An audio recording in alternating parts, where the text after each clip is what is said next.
Question भी generally देखा जाता है कि एनसीईआरटी से नहीं होता, एनसीईआरटी के पैरेलल ही होता है, कोई खुद अपनी तरफ से बनाया गया होता है। तो सैंपल पेपर पे आपको ज्यादा कंसंट्रेशन रखनी है, इस पे ज्यादा रिलाय करना है चैप्टर 5 के लिए।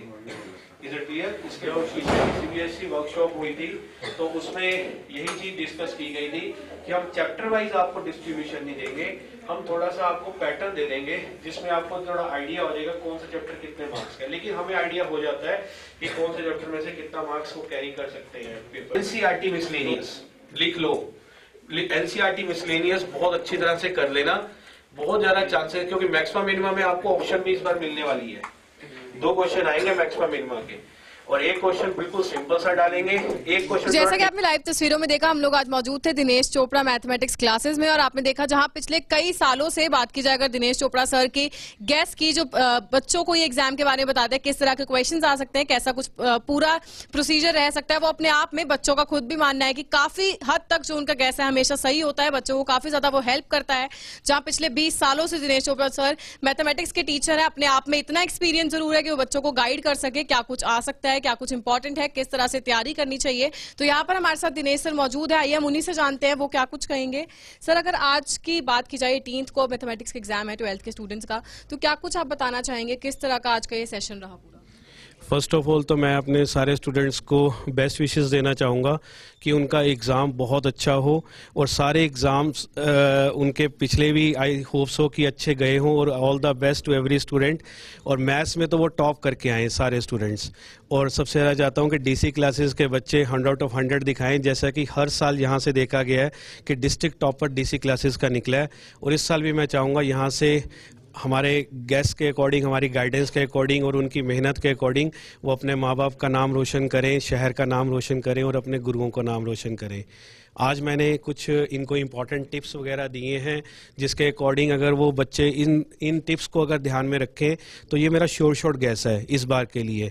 जहाँ से मैंने जिस चैप्टर का जो क्वेश्चन बोला है, definitely they will get the question in 18 paper exam, maths exam. तो इसमें ये थोड़े से अगर बच्चे पॉइंट्स ध्यान में रख लें कि किस चैप्टर में से कौन सा टॉपिक ज़्यादा इंपॉर्टेंट है, किसके ऊपर ज़्यादा कंसंट्रेशन दिखाना है और उसको किस तरह से प्रिपेयर करना है, इससे उनको बहुत बेनिफिट होने वाला है। इसमें हर चैप्टर का उनको पहले तो टाइमिंग फिक्स करना चाहिए कि किस चैप्टर पे उनको कितना टाइम अभी देना है अभी प्रिपरेशन के लिए, जिससे कि उनका टाइम बिल्कुल टाइमली उनकी प्रिपरेशन कंप्लीट हो जाए।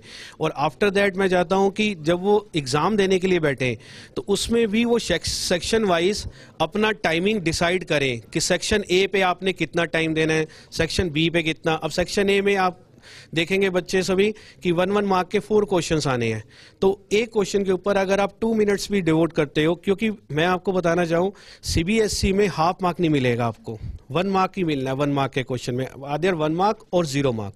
तो आपको सिर्फ और सिर्फ आंसर अगर आपका करेक्ट है, आप आंसर ही वहां ठीक लिखाते हैं, तो CBSE is bound to give you 1 mark.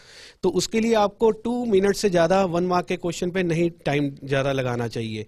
तो मैं चाहूँगा कि आप सेक्शन वाइज, जैसे सेक्शन ए में 4 क्वेश्चंस हैं तो आपके 2 मिनट्स के हिसाब से 8 मिनट्स हो गए, maximum to maximum you can devote 10 minutes for section A. इसी तरह से सेक्शन बी में है 2 मार्क्स के क्वेश्चंस हैं, 8 क्वेश्चंस आने हैं, उसके अंदर आप 2 मार्क्स के लिए 3 मिनट्स अगर आप एक क्वेश्चन को देते हैं तो 24 to 25 मिनट सेक्शन बी के हो गए। अगर आप टाइम बाउंड होके अपने सेक्शंस को अटेम्प्ट करते हैं तो आप लोगों को देखना, ना तो वहाँ पे आप हरी में रहोगे और ना ही आप लोग कहीं इस तरह से ना हो कि आप जल्दबाजी में हो तो गलती हो जाए और स्लो हो तो तब गलती हो जाए। तो आप लोगों को क्या करना है, सेक्शन ए में 10 मिनट्स, सेक्शन बी के लिए आपको 25 मिनट्स, सेक्शन सी जिसमें 11 क्वेश्चंस आपको मिलने हैं 4 मार्क्स के, तो 4 minutes you can devote for 4 mark question. तो आपको 45 मिनट्स की टाइम बाउंडेशन लेनी है कि सेक्शन सी को 45 मिनट्स में करना है। और लास्ट आपका बचता है सेक्शन डी, जिसमें 6 मार्क्स के क्वेश्चंस आने हैं। 6 क्वेश्चंस हैं, आपको एक क्वेश्चन के हिसाब से अगर आपको 6 to 7 मिनट्स या मैक्सिमम 10 मिनट्स भी देने हैं तो 1.5 आवर मैं आपको देता हूं कि आप 1.5 आवर में 6 मार्क्स के क्वेश्चन अटेम्प्ट कीजिए सेक्शन डी के। इस तरह से अगर आप प्लानिंग चलते हैं, सेक्शन ए एक बार फिर मैं रिपीट कर देता हूं 10 minutes, section B 25 minutes, section C 45 minutes and section D 1.5 hour. अगर आप ऐसे चलते हैं तो अराउंड मेरी कैलकुलेशन के हिसाब से आपका पेपर 2 आवर्स 40 मिनट्स में कंप्लीट हो जाना चाहिए, और इट्स बेस्ट वे अगर आप अपने पेपर को इस तरह से चलाते हैं तो ऐसी कुछ इंपॉर्टेंट वैल्यूएबल टिप्स मैंने आज बच्चों को दी हैं, जिसमें किस चैप्टर पे कौन से टॉपिक पे उनको ध्यान रखना है, कहाँ से क्वेश्चन आ सकता है और कौन सा क्वेश्चन नहीं आएगा तो उसके ऊपर आपको ज़्यादा अपना टाइम इस टाइम वेस्ट नहीं करना। तो देखते हैं बच्चे इन वैल्यूएबल टिप्स को अगर फॉलो करें तो how much they can get in 18th exam. All the best to everyone. तो ये आपने देखा दिनेश सर हमारे साथ यहाँ पर मौजूद थे, और जैसे कि कहा जाता है अगर टीचर स्टूडेंट को एक अच्छे से गाइड करे तो वो उसके आगे का जो भी प्रोसीजर रहता है वो स्टूडेंट पर डिपेंड करता है कि स्टूडेंट उसको किस तरह से उस नॉलेज को ग्रैस्प करके उस पर वर्क करता है। तो कहीं ना कहीं बच्चों से हम जानना चाहेंगे जो आज का सेशन था वो कितना उनके लिए यूजफुल रहा। तो क्या कुछ आप बताना चाहेंगे? आप आज यहाँ इस सेशन में पहुंचे, सर ने यूजफुल चीजें बताई, क्या कुछ आ सकता है, तो क्या कुछ कहेंगे? इस टाइम पे मोस्टली बच्चों को कन्फ्यूजन होता है कि टाइम मैनेजमेंट कैसे करें। मैं थैंक यू कहना चाहूँगी सर को कि उन्होंने हमें टाइम मैनेजमेंट सिखाया कि कौन से चैप्टर पे कितना, क्योंकि कुछ अननेसेसरी टॉपिक्स होते हैं जिन पे हम कई बार बहुत ज़्यादा ध्यान लगा देते हैं और जो इंपॉर्टेंट टॉपिक्स है उन्हें हम छोड़ देते हैं। लेकिन सर ने आज हमें ये बुलाया और हमें टाइम मैनेजमेंट बताया कि कौन सा चैप्टर का कितने मार्क्स का आना चाहिए, टाइम मैनेज कैसे करें। और हाँ, सर का गैस तो हमेशा ही जाता है फ्रॉम +1। Thank you sir. तो ये आपने देखा जैसा कि स्टूडेंट ने यहाँ पर खुद बताया कि सर का जो गैस होता है वो अपने आप में बच्चों के लिए काफी ज्यादा यूजफुल होता है। जैसा कि बच्चे यहाँ पर स्टूडेंट ने खुद कहा कि 11th में भी उनका वो गैस यूजफुल था और अब 12th में वो देखना होगा किस तरह से वो एग्जाम में आता है। यहाँ पर हमारे साथ कुछ और स्टूडेंट्स हैं, उनसे भी हम बात करेंगे। क्या कुछ आप कहना चाहेंगे सर के गैस के बारे में? किस तरह से आपको लगता है आप प्रिपेयर्ड हैं एग्जाम? मैं 11th से डीसी क्लासेस से सर के पास आ रही हूँ पढ़ने, और सर के जो कंसेप्ट क्लैरिटी होती है वो बहुत अच्छी होती है। जैसे कि 12th का सबसे टफ टॉपिक इंटीग्रेशन को माना जाता है, और सर ने हमें वो इतनी स्मूथली करवाया कि हमें उस चैप्टर के सारे कंसेप्ट्स बहुत अच्छे से आते हैं। और जैसे कि बाकी बच्चे हम देखते हैं दूसरे स्कूल्स के, वो डरते हैं इंटीग्रेशन करने में, लेकिन हमें ऐसा एज सच कुछ नहीं लगता टू बी ट्रू। और सर का गेस तो हिट करता ही है, जो सर बोलते हैं हमेशा वही एग्जाम्स में आता है। तो सर को बहुत थैंक यू करती हूँ मैं, बिकॉज वो बहुत डेडिकेटेड है। उनको कभी भी कॉल करो, he is always ready to take doubts. तो ये आपने देखा जैसा कि स्टूडेंट्स ने खुद बताया कि जिस तरह से सर स्टूडेंट्स को बताते हैं कि क्या कुछ एग्जाम में आ सकता है, क्या कुछ इंपॉर्टेंट टॉपिक है, और जैसा कि आपने अभी खुद देखा जिस तरह सर ने बताया किस सेक्शन पर कितना टाइम देना चाहिए, किस तरह से क्वेश्चंस को सॉल्व करना चाहिए, वो अपने आप ही बोर्ड एग्जाम्स के लिए काफी ज्यादा इंपॉर्टेंट जरूर है। तो हम लोग भी आप लोगों से यही अपील करेंगे ज्यादा से ज्यादा इस वीडियो को शेयर जरूर कीजिएगा, ताकि सभी उन बच्चों के लिए ये एक यूजफुल मैसेज की तरह जा सके जो लोग आगे अब 11th 12th के लिए ट्यूशन क्लासेस ढूंढ रहे हैं, मैथमेटिक्स की क्लासेस ढूंढ रहे हैं। डीसी क्लासेस उन लोगों के लिए बहुत अच्छा ऑप्शन रह सकता है। यहाँ पर आकर आप लोग भी अपने सभी डाउट्स अच्छे से क्लियर करके मैथ्स में एक्सेल कर सकते हैं। Urvashi Chawla, Karnal breaking news, Karnal. से आप लोगों ने करनी है, ठीक है, इसके लिए मैक्सिमम मिनिमा के क्वेश्चन के लिए। और मैक्सिमम मिनिमा जो एक्सरसाइज है उसके लास्ट के 3-4 क्वेश्चंस हैं।